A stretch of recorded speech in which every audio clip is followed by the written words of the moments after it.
Hello, magandang umaga mga kaibigan, mga katropa. Narito naman ako ngayon upang maglahad ng isang kwento. Kwento tungkol sa buhay ng OFW. OFW, sa tuwing makarinig tayo ng salita na yung isang kaibigan o kakilala natin ay pupunta sa abroad o magtatrabaho sa ibang bansa, ang unang sumasagi sa isipan natin ay ang swerte naman ng taong ito. Kasi makakapag-abroad na. Makakapagtrabaho sa abroad, malaki ang sweldo doon at maginhawa ang trabaho. Siguro mga 2 taon lang, malaki na ang perang ipon ng taong ito. At siguro kapag tumagal siya doon na magtatrabaho, sigurado, yayaman siya. Yun ang nasa isip natin kapag si kaibigan o kaya si kamag-anak ay may plano na magtrabaho sa abroad. Yung iba naman ay yung mga pasalubong na pwede nang bilhin at ipasalubong para sa kamag-anak, kapatid, kaibigan, asawa. Yung mga pasalubong na manggagaling sa ibang bansa na pasalubong ni kaibigan. At sigurado may inggit yung mga kaibigan ko na papakitaan ko ng pasalubong na galing kay utol o galing kay best friend. At maging yung iba, maging yung kanilang mga kamag-anak ay may mga listahan na mga gustong ipabili, hindi pa man nakakaalis si OFW. Minsan may mga alahas na nakalista, mga gadget na mamahalin, mga sapatos na imported, at kung ano-ano pa na gusto maging pasalubong nila kay OFW. Yan ang kadalasan na nasa isip ng isang kaibigan o kamag-anak, lalo na yung ibang mga babae na asawa ni OFW na masyadong maluho. Hindi ko naman po nilalahat, pero may kasabihan tayo na bato-bato sa langit ang tamaan, huwag magagalit. Siguro kung tinamaan ka, magagalit ka. At siguro, pag nagalit ka, kasama ka doon sa mga tinutukoy ko sa kwentong ito. Siguro ay marami na nag-react sa mga ganito kong komento. At inaasahan ko na yon, guys, na marami magre-react na yon. Ngunit may tanong na ako sa bawat isa sa atin, lalo na doon sa mga kaibigan o kamag-anak na nasa abroad ngayon. Ito ang tanong ko, pumasok na ba sa isip mo kung ano ang tunay na buhay ng isang OFW? Kapag siya ay dumayo na sa ibang bansa na malayo sa sarili niyang pamilya, malayo sa mga kapatid at malayo sa mga kaibigan.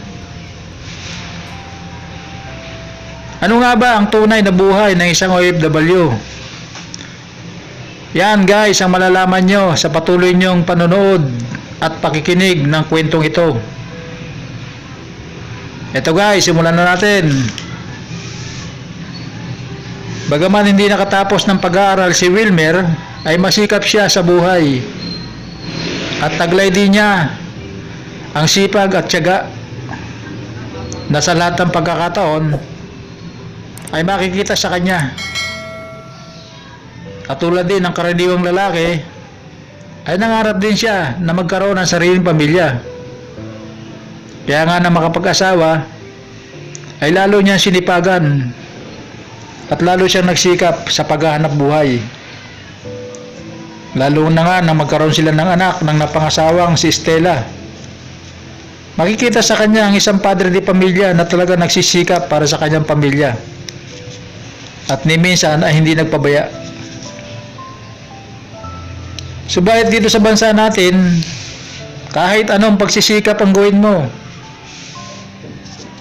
ay wala. Yung kaginhawahan na pinapangarap mo para sa kanila, ay hirap mo rin abutin. Dahil bakit? Dahil nga ang hirap dito sa ating bansa, lalo na kapag hindi ka nakatapos ng pag-aaral, ay hirap kang humanap ng trabaho. At kung makahanap ka man, doon sa pinakamababang uring trabaho mapupunta ka, na yung sweldo ay kakarampot na kulang para sa isang nagpapamilya. Kaya nga itong si Wilmer, dahil nga sa kagustuhan niya na mabigyan ng kaginhawaan ng pamilya, ay nagplano siya na pumunta sa ibang bansa. Dahil nga ang kita niya rito ay kulang, dagdag pa sa kanyang asawa na medyo maluho. Kaya nga madalas magtalo ang mag-asawa. At yun ang mga dahilan kaya nagpilit si Wilmer na makapag-abroad, dahil kulang ang mga pagsisikap niya rito. At inisip niya na kung makapagtrabaho na siya sa ibang bansa, ay baka mabigyan niya ng kaginawahan ang pamilya. Kaya nga sa kagustuhan niya na guminawa ang buhay ng pamilya, ay nagpasa siya na mag-apply sa Kingdom of Saudi Arabia upang doon magtrabaho. Ngunit kapag ikaw pala ay nasa ibang bansa, katulad ng Saudi Arabia, yung salitang hirap ay aninunan niya nakasakasama saan mang lugar siya pumunta sa bansang yon ng mga Arabo. Lalo pangat baguhan pa lang siya sa bansang yon, yung mga ibang lahi na kasama niya sa trabaho ay parang sila yung mga amo. Dahil kung utusan lang siya ng mga yon, ay magkasama pang masasamang salita na hindi niya maintindihan. Na kapag tinanong niya sa ibang mga kasama niyang Pilipino, ang ibig pa sabihin pala ng mga masasamang salitang yon ay minumura pala siya ng mga yon. At kung pagtrabahuin siya ay lagpas-lagpas na sa tamang oras. Pero pagdating ng sweldo ay hindi binabayaran yung overtime na yon na pinagtrabahuhan niya. Guys, ganun kahirap ang maging isang OFW. At kapag uuwi siya sa tinutuluyan niyang bahay, ay kailangan pa niya magluto para may makain. Kung minsan nga, dahil sa sobrang pagod, ay hindi na niya nagawang magluto para kumain. Pagbagsak ng katawan niya sa higahan, ay diretso tulog na lang siya. Niyang damit nga niya na galing sa trabaho ay hindi niya na nagawang mapalitan pa. At kapag araw ng pahinga, ay kailangan niya maglaba ng lahat niyang mga damit na nagamit sa loob ng isang linggo upang maisuot siya sa buong linggo na naman na darating. Kahit nga paltos-paltos na at sugat-sugat na ang kanyang kamay, ay kailangan pa rin niya na maglaba at magtiis upang makasuporta sa mga pangangailangan ng pamilya niya dito sa Pilipinas. Minsan nga kahit may sakit ay kailangan nakayanin at baliwalay ng sakit na naramdaman upang makapasok sa trabaho. Nang sa ganon, ay maibigay yung mga pangangailangan ng pamilya. Sinasabi ko, naging anino na ni Wilmer ang hirap sa bansang yon ng mga Arabo. Dahil hindi basta-basta ang naging karanasan niya sa bansang yon. At natatandaan din niya yung unang sweldo niya sa pagtatrabaho. Tuwan-tuwa si Wilmer dahil inakala niya na malaking matatanggap niya sweldo dahil nag-overtime siya. Pero pagtanggap niya sa kauna-unahang sweldo, ay doon niya nalaman na walang bayad yung mga overtime na ginawa niya. Kaya nga sa halip na magtira na lang siya ng allowance para sa loob ng isang buwan, ay ipinadala lang niya sa asawang si Stella ang buong sweldo. Dahil sa mga dapat bayaran ng ganito at dapat bayaran ng ganoon, kaya ang gagawin na lang ng kaawang-awang si Wilmer ay magpapakapal na lang ng mukha sa mga kasamahan sa pangungutang para may allowance sa loob ng susunod na isang buwan na naman. Minsan nga, inaaya siya ng mga kasamahan niya upang pumunta sa isang mall at bumili ng mga gadget. Pero dahil yung mga pangangailangan ng pamilya dito sa Pilipinas, ang inuuna niya, ang nasa isip niya, ay hindi na lang siya sumasama, nagtitiis na lang siya. Sapagkat yung sweldo niya, iniisip niya na kailangan dahil yun ang sabi ng kanyang asawa. Nagtiis na lang siya na hindi bumili ng kahit na ano na gusto niyang bilhin. Dahil una pa rin na iniisip niya yung pangangailangan ng pamilya dito sa Pinas. Ganon ang laging ginagawa at iniisip ni Wilmer.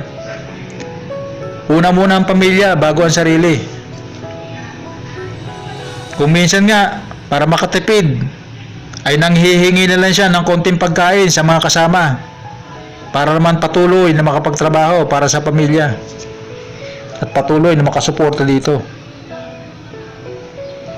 Lumipas nga ang 1 taon at malapit nang matapos ang kontrata ni Wilmer at hanggang sa panahon na yon ay walang ipon si Wilmer habang palapit na ang pagbalik niya sa Pinas. Kaya nakaisip siya na humanap ng sideline.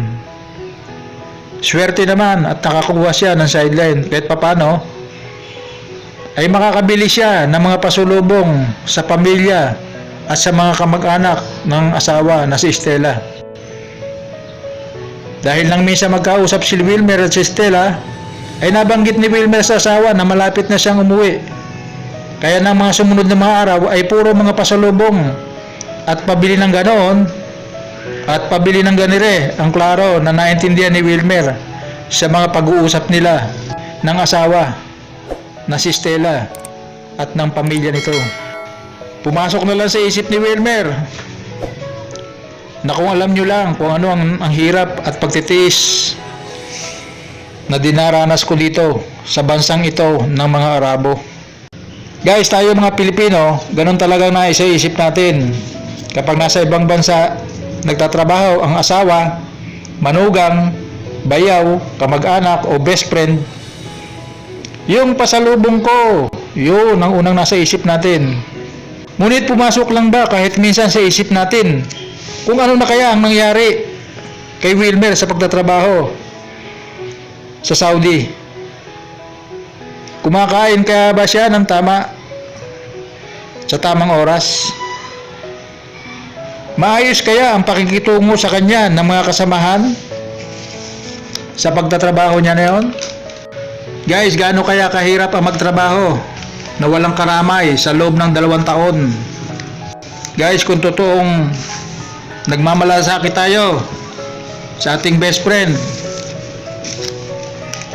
sa ating kaibigan, kay bayaw, kay manugang, at ikaw, Mrs., kung totoong mahal mo ang asawa mo, sana yung mga kinita niya sa loob ng 2 taon ay hindi masayang. At yun ay maging pakinabang para sa inyong lahat, para sa inyong buong pamilya. Dahil dapat isipin mo, lalo na ikaw, Mrs., na hindi madali magtrabaho sa ibang bansa, lalo na nga sa bansang Arabo. Guys, hanggang dito na lang ang kwento kong ito. Sana ay may napulo tayong aral sa kwentong ito. At ang kwentong ito ay tumanim sa puso at isipan